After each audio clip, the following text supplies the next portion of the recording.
Kita disuguhkan berbagai informasi, entah informasi verbal atau virtual, datang silih berganti dengan cepat tanpa waktu jeda untuk mencerna. Jadi belum selesai baca, WA lain sudah masuk. Baru baca sedikit, WA lain sudah masuk.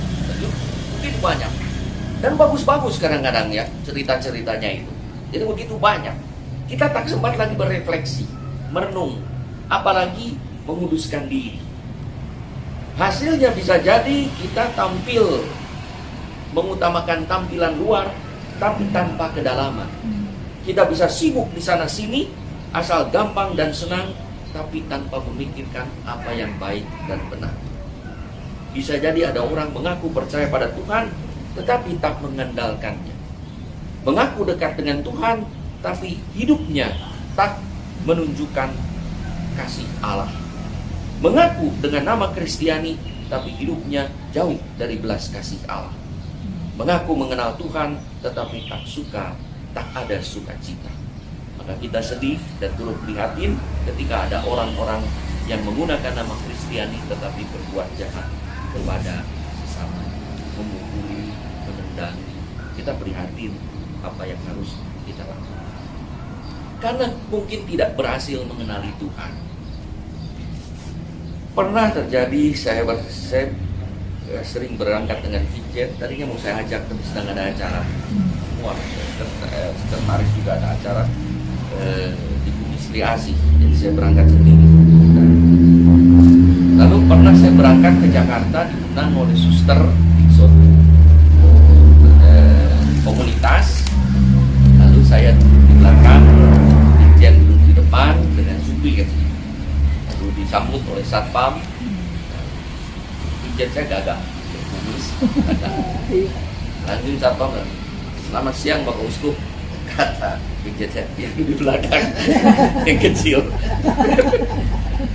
Lalu kami masuk ke ruang tamu, ke ruang resepsionis. Di situ ada seorang ibu, ya, seorang ibu yang sedang sibuk tanpa sukacita, tapi sibuk, tapi tidak ada sukacita. Dan selamat siang Bu, selamat siang. Silahkan duduk dulu. Kan kebetulan sebelum rumah pembinaan. Silahkan. Dia telepon sana. Jadi kami duduk aja menunggu. Kan disuruh tunggu. Ya. Terus tanya, mau ke siapa? Mau ke suster? Ya tunggu sebentar. Suruh tunggu. Dia telepon lagi. Lalu rupanya dapat kabar, kan tadi dapat kabar dari satpam bahwa Bapak Uskup sudah datang. Lalu ada telepon lagi. Lalu dia telepon lagi, jawab intercom. Dia bilang, ya uskupnya sudah datang. Ya, dia bilang, tapi nggak tahu ada di mana. Saya sudah duduk di situ. Lalu dia berkata, mohon maaf, bapak-bapak ini ada keperluan apa? Dia berkata, ini bapak uskup. Loncat langsung dia kaget. Ya, loncat kaget dan keramah tamahan lalu muncul. Tapi dengan berat hati, ya, karena memang tidak ada sukacita di dalam. Sukacita di dalam itu tidak bisa dibohongi, tidak bisa bermain drama, ya, drama, tapi tidak. Maka dia, itu kaget luar biasa. Sedangkan tadi, kenapa? Tidak mengenali. Ya. Untung Ibu Heni ini mengenali, karena saya pakai jubah. Tadinya saya sudah pakai batik. Lalu saya buka lagi, saya pakai jubah. Batiknya malah saya bawa. Begitu saya bawa siap-siap. Langsung mengenal. Nah, ada banyak peristiwa di dalam hidup kita, Tuhan itu hadir. Tapi tidak seperti kita bayangkan. Dan itulah di sana Tuhan. Itulah juga yang dialami oleh ahli Taurat dan orang Farisi yang menanti kehadiran Mesias, penyelamat, tetapi tidak mengenal Yesus sebagai Mesias. Mereka menantikan Kristus, tetapi terjebak pada mencari dan mengagumi tanda-tanda alami. Mereka membanggakan kebijakan Salomo, hingga ratu dari Sheba datang untuk mendengarkan Salomo dengan puasa pewartaan Yunus, hingga bangsa Ninive bertobat. Yesus membenarkan betul kebesaran dua tokoh itu luar biasa dalam perjanjian lama. Tetapi mengingatkan bahwa ada di hadapan mereka pribadi yang jauh lebih besar daripada Salomo dan lebih besar daripada Yunus. Menghormati Salomo itu bagus, dan memuji karya Yunus itu baik. Tapi jangan lupa, ada yang jauh lebih besar daripada Yunus dan Salomo, yaitu Yesus. Justru mereka datang mendahului Salomo, Yunus, untuk menjadi tanda bahwa pada suatu hari Yesus, Putra Allah, Sang Mesias akan menyelamatkan semua bangsa. Tapi mereka tidak mengenalnya. Seperti apa kata Yohanes Pembaptis di dalam Yohanes 1:26, di tengah-tengah kamu berdiri yang dia yang tidak kenal. Saudara-saudara, saudari-saudari yang terkasih, pada audiensi umum 21 Juni 2017, Paus Fransiskus menyampaikan, ada orang bertanya, apakah untuk menjadi orang kudus zaman ini, karena kan krisis orang kudus, ia harus berdoa sepanjang hari? Kata si Paus, tidak usah berdoa sepanjang hari. Hanya lakukanlah tugasmu dari pagi sampai malam dalam penghayatan kepercayaan kepada Tuhan. Tuhan mau apa kepada saya? Cukup itu setiap hari. Ya. Tidak usah berdoa, ya, malah tidak bekerja, gitu ya. Tapi lakukan pekerjaan di dalam keluarga, pekerjaan dimanapun. Bahkan katanya, hayatilah perjuangan hidupmu, kesakitanmu, penderitaanmu terarah kepada Tuhan. Dalam kepercayaan itulah justru menjadi orang-orang menjadi Tuhan. Bahkan Paus Fransiskus di dalam Hari Orang Sakit Sedunia pada tahun 2015 mengatakan, mendampingi orang sakit dengan sukarela dan sukacita dan tidak sempat ke gereja sudah merupakan ibadah. Menunggui orang sakit dengan sukarela dan sukacita sudah menjadi saat dan tempat.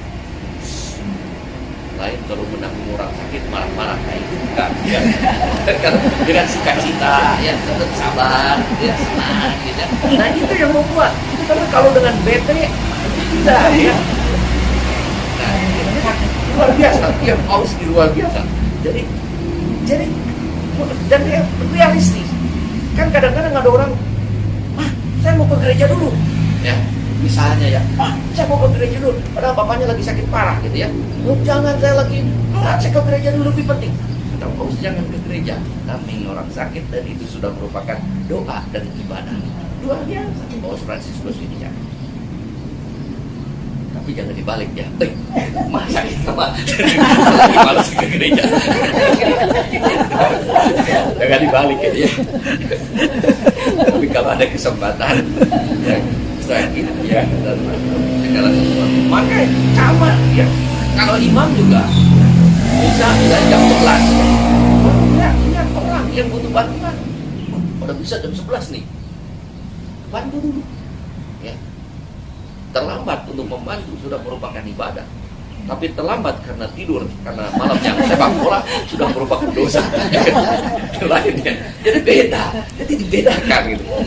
Ada saat-saat kudus, dan itu kan mengenali Tuhan yang hadir di mana-mana di dalam diri kita.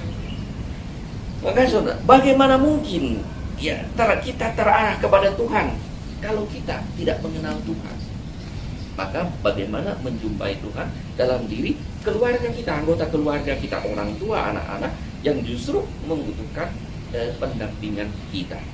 Bagaimana mungkin kita mengenalnya kalau kita tidak pernah berjumpa dengan Tuhan? Ya. Ibu ini kenal saya karena lihat di YouTube. Kalau tidak dilihat di YouTube, mana mungkin ya?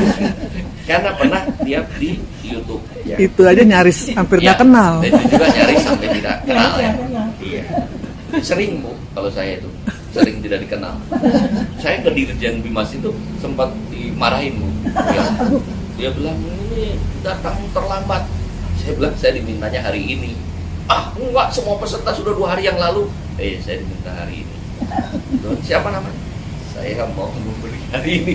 Kaget ya, saya yang memberi pada jam itu. Dia kaget, tidak mengenal stafnya itu. Kaget kan, loncat. Berapa kalinya juga sedih. Ya, beberapa kali dia tidak dikenal.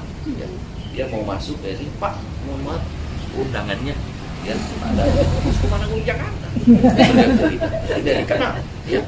Saya keluar misa kalau sekarang kan selalu pakai jubah setelah jadi waktu imam itu kan datang pakai batik, masuk sakristi pakai jubah, pulang kalau di katedral keluar dari itu lepas jubah pakai batik lagi, keluar tuh anak-anak muda kok ikut tetep kok baru bisa dia jadi panggil sekolah gitu bagus ada banyak dalam peristiwa hidup ini ya yang kadang-kadang memang ya kita tidak kenal padahal kan kita dari kecil berdoa kepada Tuhan ya. Tuhan menampakkan diri dalam diri sesama yang seringkali kita tidak kenal, pegawai kita, customer kita ya. Maka bagaimana memperlakukan orang dengan baik.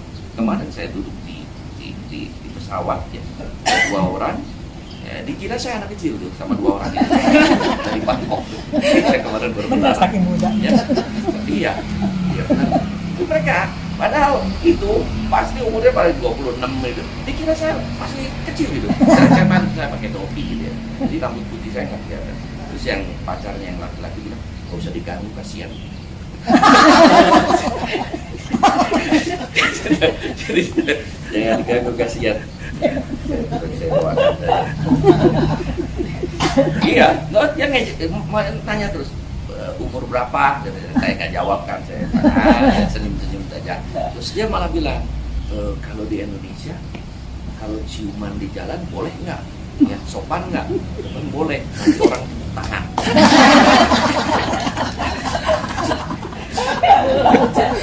Gangguin saya terus itu, mereka berdua pada orang Perancis dengan orang Bangkoknya sendiri, lakinya Perancis. Nah, bagaimana saya tetap ramah kepada ini? Karena saya membayangkan Tuhan hadir dalam diri mereka. Itulah yang selalu membuat bagaimana kita tetap ramah kepada orang yang juga mengganggu kita ya. Memang sungguh-sungguh sangat mengganggu itu, sengaja dia tuh mengganggu terus dari awal itu ya. Ganggu aja iseng gitu ya. Mungkin mereka baru senang-senangnya ya. Dan senang-senang. Ya baru ketemu ya satu sama lain jadi senang-senang. Jadi bahan ejekan saya itu di antara mereka itu.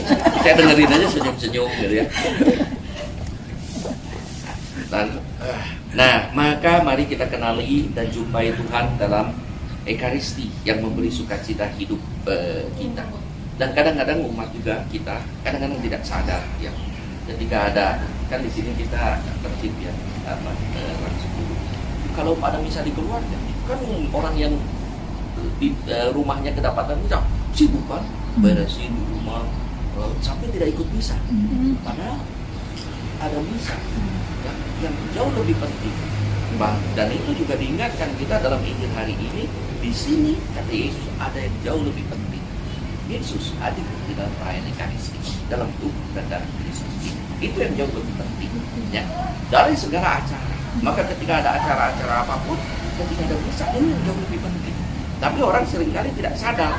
Bukan salah mereka, mungkin kurang pendidikan tentang Ekaristi. Kadang-kadang orang lupa, sibuk di sana sini, lalu ini ada yang bawa rosario, ada yang macam-macam, jadi tidak sadar. Dan Maria juga penting berdoa Maria, tetapi Ekaristi penting. Itu kan seperti anekdot orang yang sedang ada yang sedang membersihkan tembok di dekat patung salib Yesus besar di atas naik, lalu di bawahnya ada patung Maria. Ada orang yang sedang berdoa kepada Bunda Maria, seorang ibu. Lalu karena keras ngomongnya, orang di atas tulisan, "Bu, ini Yesus."